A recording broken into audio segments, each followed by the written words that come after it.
নমস্কার। বাংলা ভাষার উচ্চারণে আবিশ্বের কবিদের কবিতা পাঠ।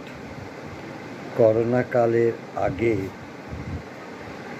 সাইকেল চালিয়ে জেলা জেলান্তরে দেশ দেশান্তরে ঘোড়ার বহিমিয়ান মনটিকে জব্দ করেছিল করোনাকাল, এবং শেষাবধি সেও দিতে বাধ্য হয়েছে এক অপার্থিব আলোর সন্ধান।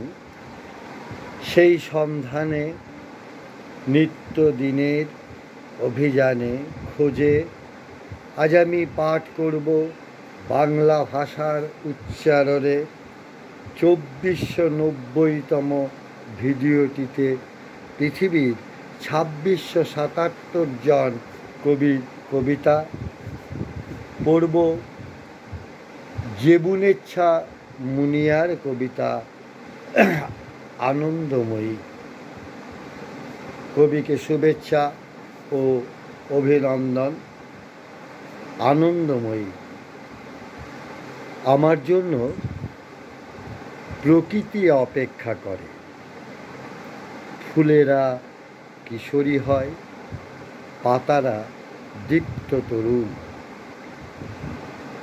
ঘাসেরা কোমল রোদ জমিয়ে রাখে বুকের গভীরে।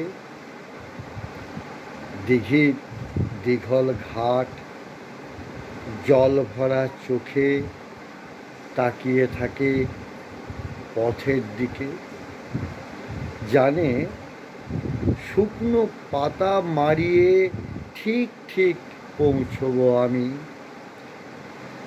অপার মুগ্ধতায় ছুঁয়ে যাব ঘাস ফুল পাতাদের মুখ, ভালো লাগা জল ছুঁয়ে যাব জলদের সুখ।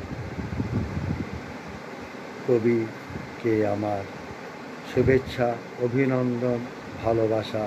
কবির জয় হোক, কবিতার জয় হোক।